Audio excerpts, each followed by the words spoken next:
Hello everybody, it's Casey here, back for a new reaction. So, if you've been watching my channel for the past couple months now, then you're probably aware of this little project that I've been doing, but for the uninitiated, in case this is the first video you've clicked on, first off, hello.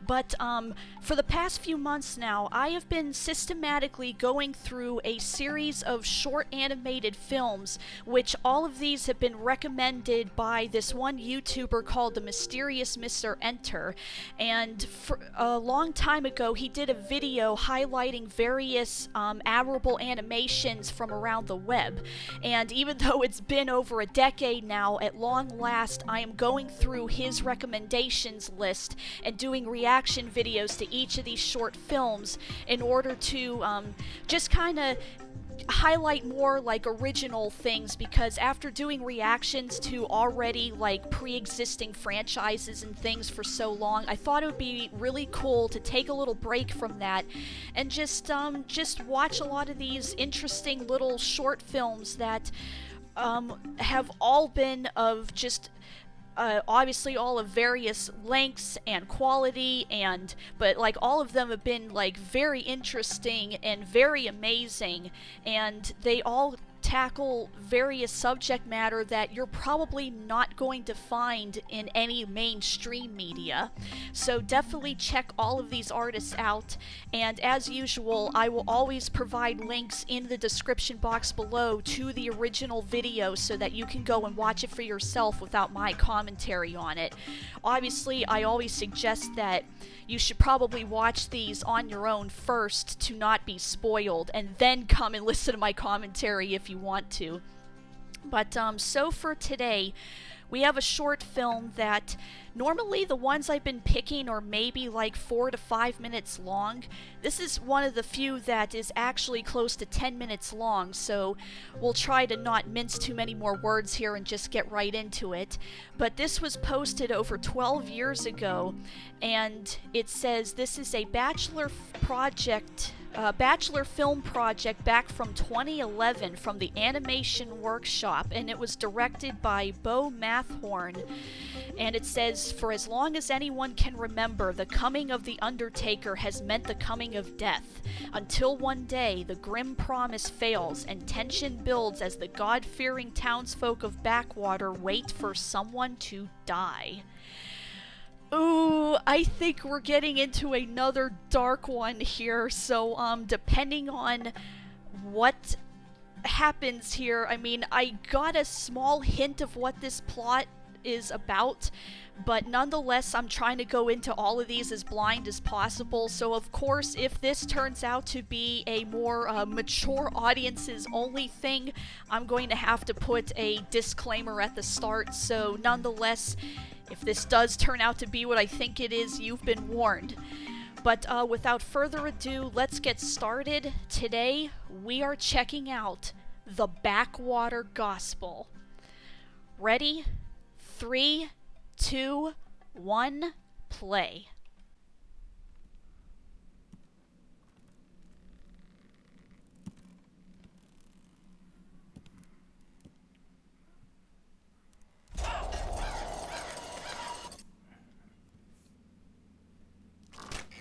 Oh, this is not going to end well.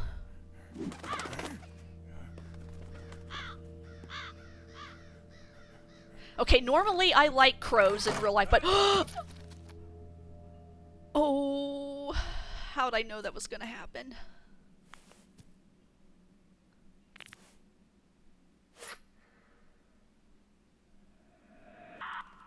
Oh. The shadow of the Undertaker. Okay. Well, that was a tone shift.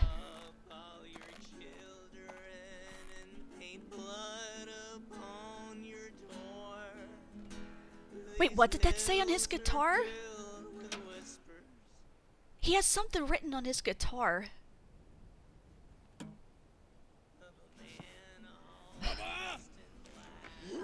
I'm gonna have to zoom in on that and see. Wait, he's just stern. What? Okay, dude, you're Singing may not be that great, but at least his heart's in it.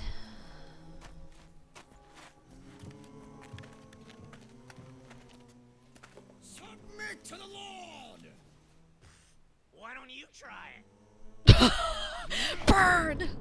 One bad apple, people. That's all it takes. One bad apple, and the whole barrel is spoiled. Do you want to save that barrel? Then throw out that apple. Those here. Oh. Uh-oh. Crows are coming. That apple, who will carry the blame? It is said that in the city of Shechem, every man was punished for the sins of one man. And the punishment was death. Well, that sounds like foreshadowing. Who's he coming for? Well, it ain't gonna be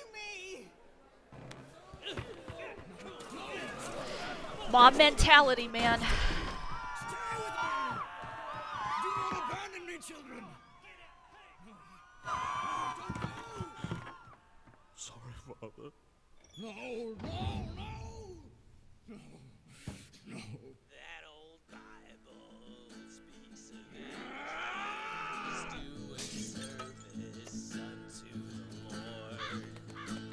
The undertaker knows no master. He drinks from any cup poured. Just as banshees wail their warnings that someone that same day will die. The undertaker, he states the same, and I'll be Normally, I'm okay with crows. I actually like crows, but yeah, I can tell why some people are afraid of them or think they're a bad omen. Man, the animation in this is so cool. Like, I think it's 3D, but it almost looks like 2D. It's like you can't really tell, like, what it is.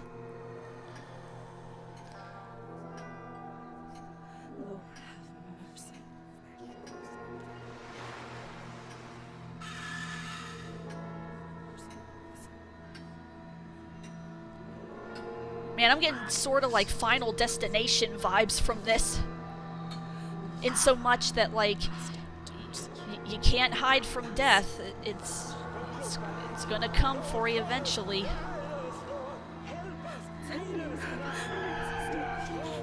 Lord, call upon us, guide us, call upon us, guide us.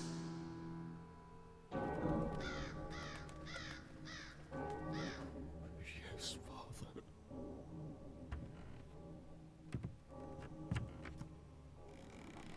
Can't stay holed up in your house forever. You gotta come out at some point. And I think the Undertaker knows that. The Lord is testing us, people. For 7 days, we have been tormented because that son of perdition refuses to fear the Lord.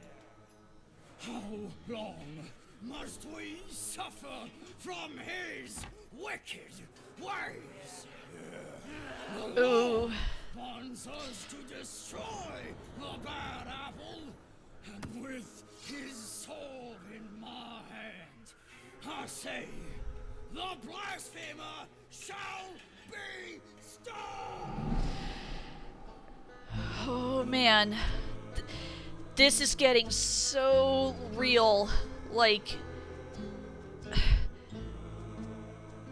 Let he who is without sin cast the first stone. aw man. And of course they all think they're righteous.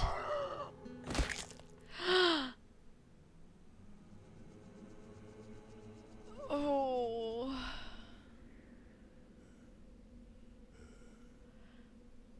Oh man, did you see the position that he was laying in? Symbolism.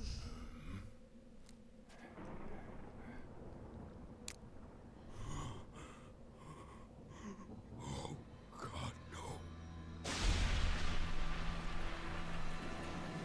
Nope, that's not what he came for. Well, it ain't gonna be me! Oh, oh no! Father, you have brought this upon us! That's the first thing that dude's been right about. What?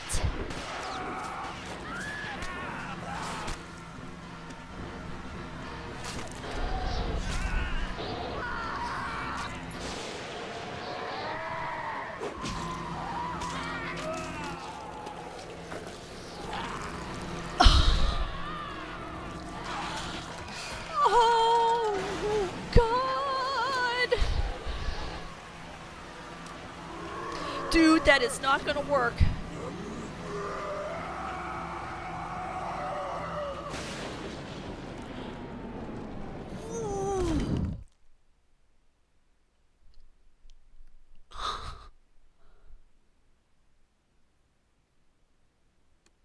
Oh, a rainbow, finally some peace.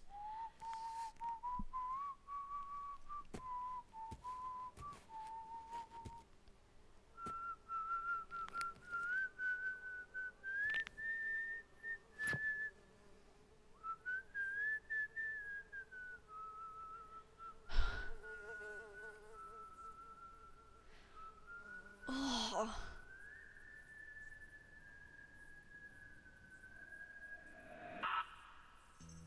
The Undertaker raises no hand, but I'll fear him just the same.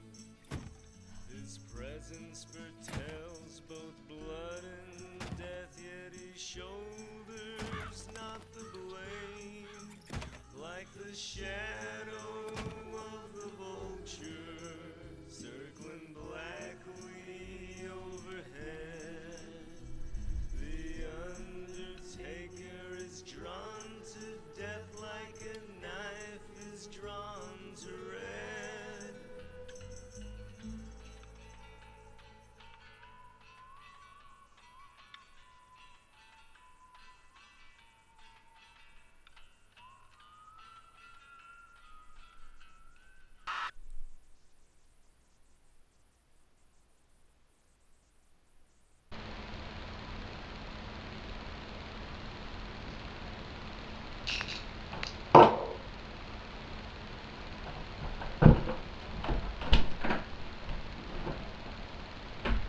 A few moments later.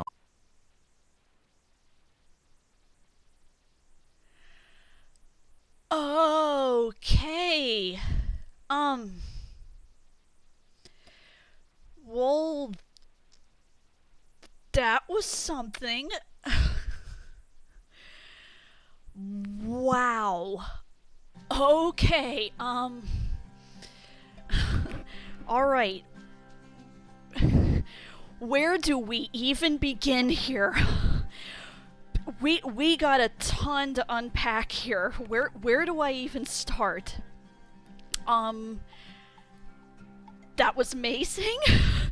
That was disturbing and horrifying. But the animation was horrifyingly beautiful, if that makes any sense at all. Like, I couldn't, it was so weird that, like, it's like this weird blend of 2D and 3D animation. It's like, I think that was computer animation, but it was made to look like 2D. It's like an animation style that I don't think I've ever really seen before, where it's like you can't really tell, like, is this 2D, is it 3D, is it claymation, like, what is this? But whatever it is, it's cool. Like, it's like unlike any other animation style I have ever seen. And it fits this story so perfectly. It's like if they it's like someone took these very like sketchy pencil drawings in like a graphic novel and brought it to life. Amazing. But now the story. Holy crap. That...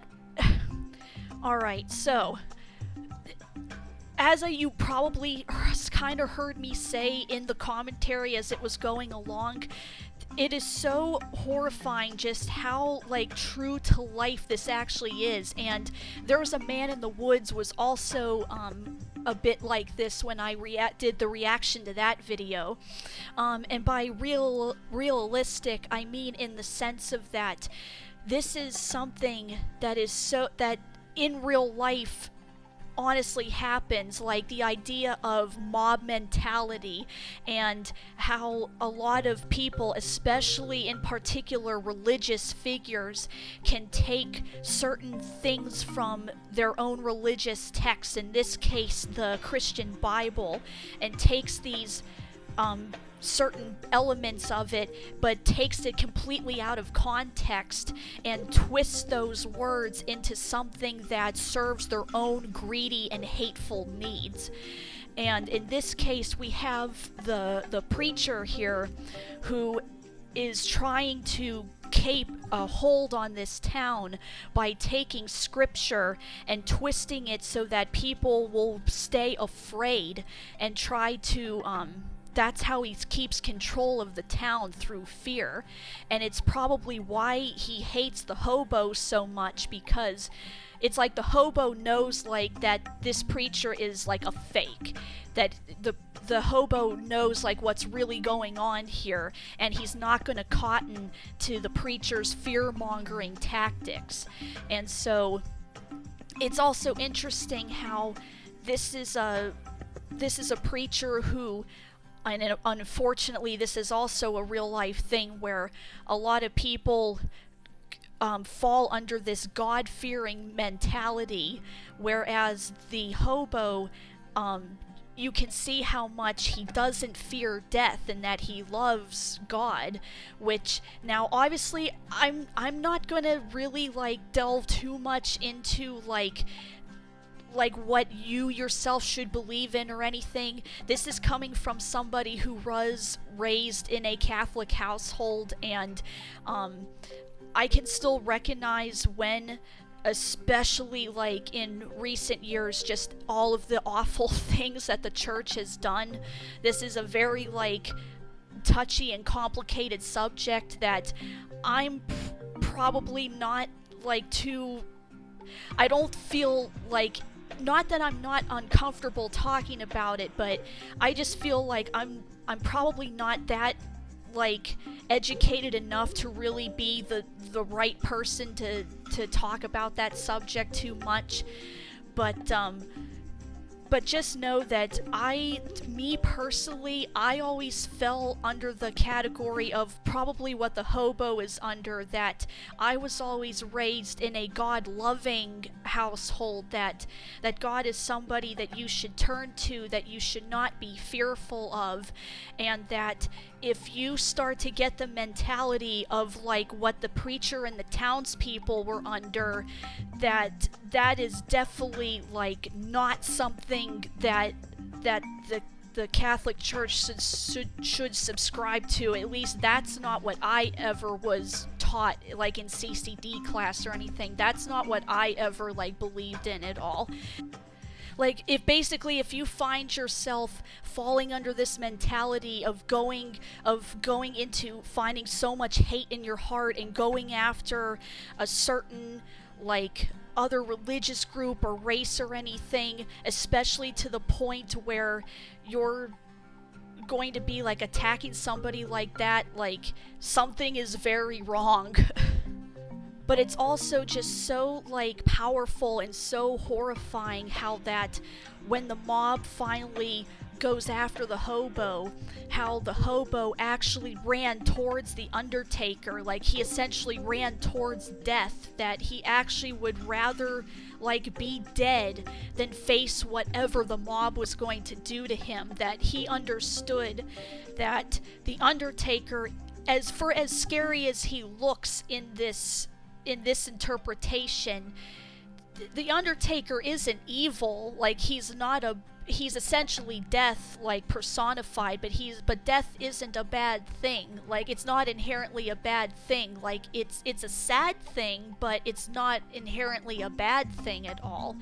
And of course the hobo is somebody who, that's probably why he was the only one who, even though the Undertaker was right there in town, he was just sitting there playing his guitar and stuff. Like, he knew that God and death was something that wasn't to be feared or to be afraid of at all. And it's just so scary to see how easily that a whole town can turn on one person just with a few words, like, directed at a certain person or taken out of context. And it's just something that unfortunately happens in real life. That this is definitely one short film that probably should be seen by more people, that you really should, like, whenever you feel that there's a certain injustice in the world, before you go start pointing fingers, take a step back, see the bigger picture, and ask those hard, like, uncomfortable questions. Ask yourself, like, am I doing the right thing?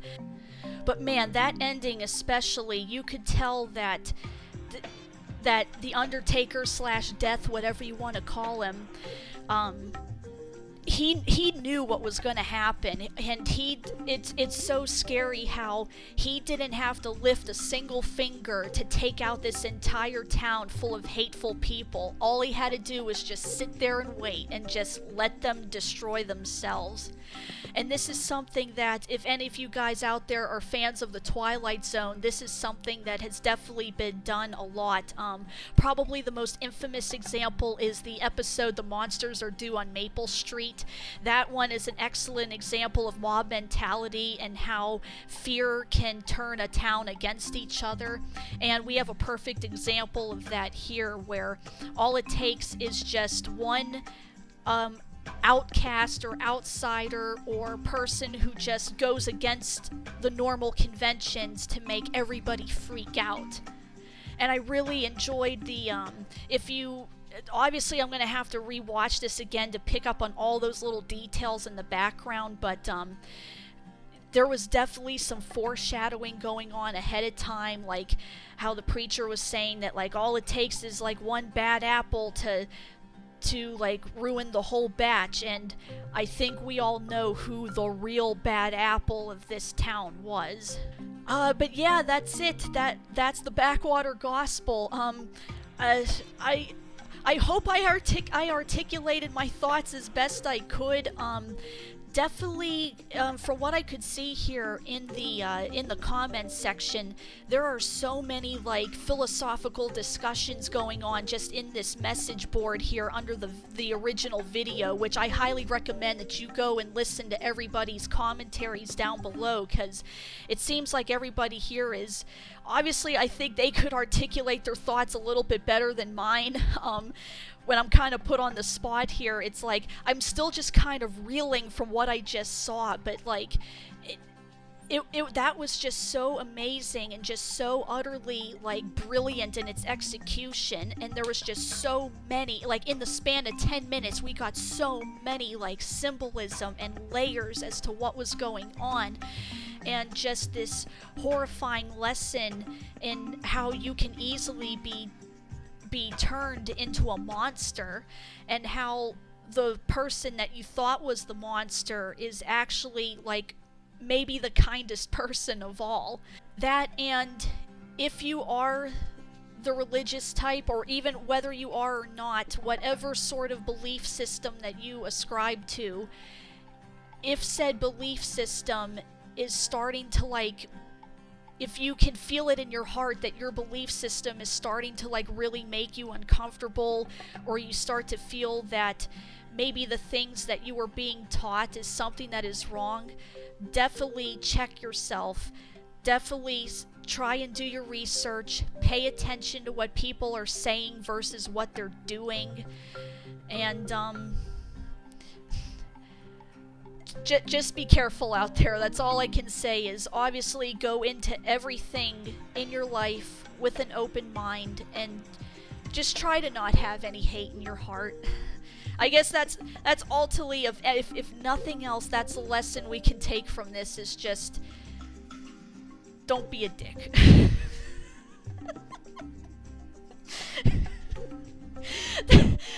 that's the lesson from this. Don't be a jerk. But anyway, that's it. That's the Backwater Gospel. Easily, probably even more than The Man in the Woods, that's probably the darkest thing. Certainly the goriest, most like horrifying thing that I've reacted to on this channel thus far.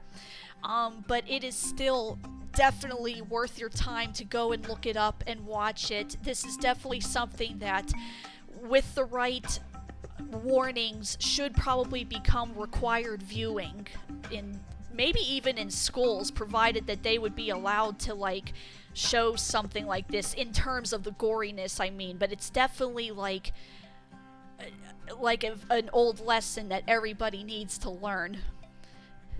So until next time, thanks for watching, thanks for listening, and bye-bye.